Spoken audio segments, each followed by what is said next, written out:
If I was to be asked what is my greatest advice to give you as a young man or young woman, it would be this message. People are not looking for you. They are looking for what you are carrying. And if you don't manifest what you are carrying, the world will ignore you. You can live an entire life and not be noticed by humanity. We can bury you in a cemetery and we would never know you were here except for that tombstone. And the reason is because most of the humans on earth live on earth but never manifest themselves. And so the most important goal in your life should be self-manifestation.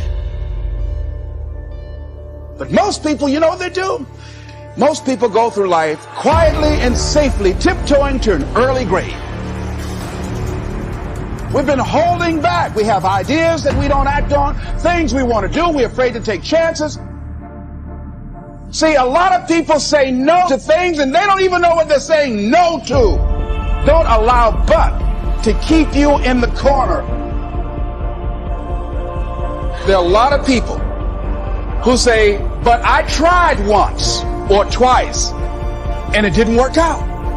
And so they use that as an excuse not to ever come out again. Even if things don't work out, even if I experience defeat, a failure, that does not make me a failure. It's a difference between failing and being a failure. If things don't work out, if you don't produce the results you want, that's all. But don't confuse who you are with the results that you produce. Do what you can, where you are with what you have, and never be satisfied. Yeah, don't get satisfied with yourself. Always know that wherever you are, you can enjoy more, that you deserve more. Where do you start? You start right here. And when do you start? You start right now. You initiate the action aggressively. You go. Because the idea isn't going to execute itself. And the book isn't going to write itself. And the weights out in the gym, they're not going to move themselves. You have to do it, and you have to do it now.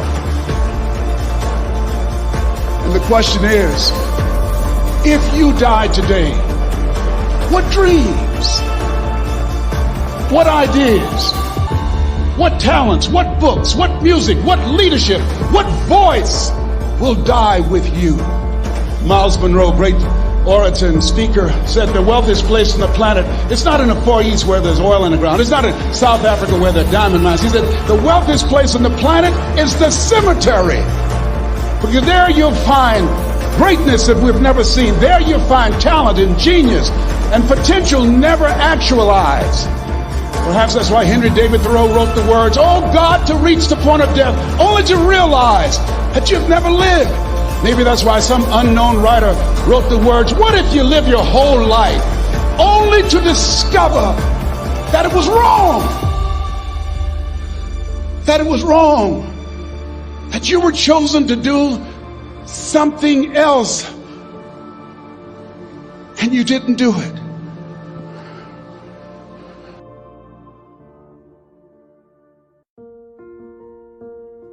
Part of the problem that we have right now in our culture is trying to diagnose the level at which the discussion should be taking place. And I think the reason that this is a tumultuous time is because it actually is a time for discussion of first principles. And it's that, and yes, first principles are virtually at the level of theology, right? Because first principles are the things that you assume and then move forward. It's like, well, what should we assume? Well, the dignity of the human soul.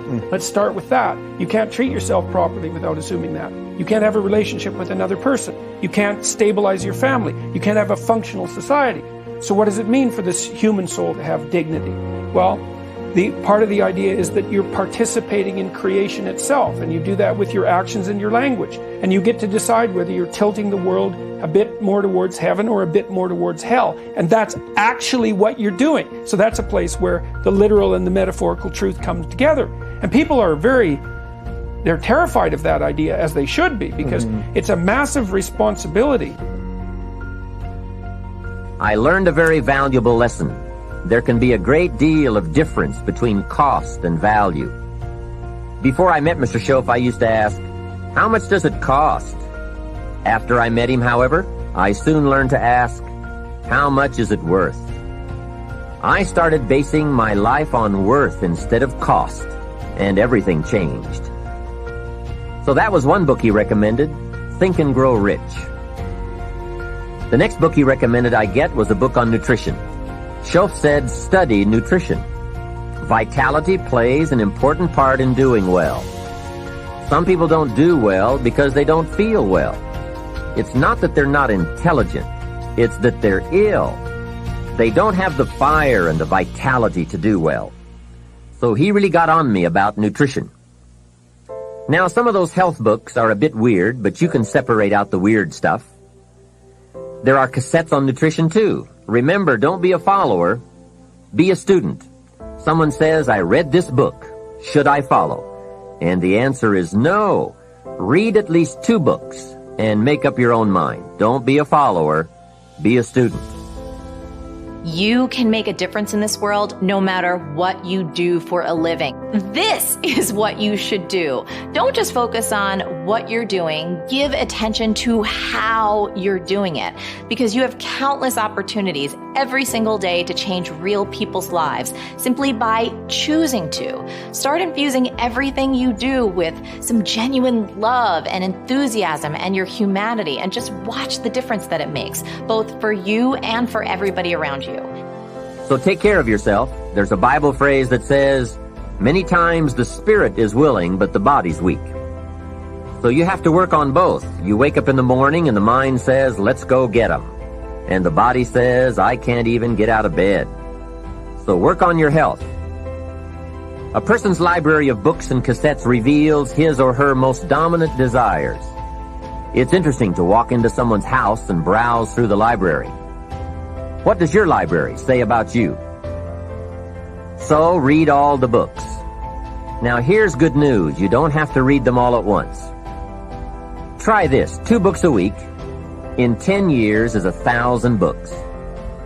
If you read 1,000 books in the next 10 years, do you think they would greatly influence all the dimensions of your life? The answer is, of course. Well, here's what's exciting.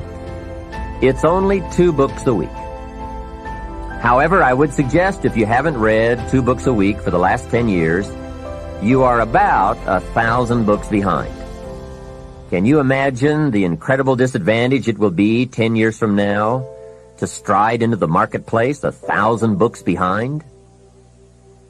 For some confrontations, you won't be a match.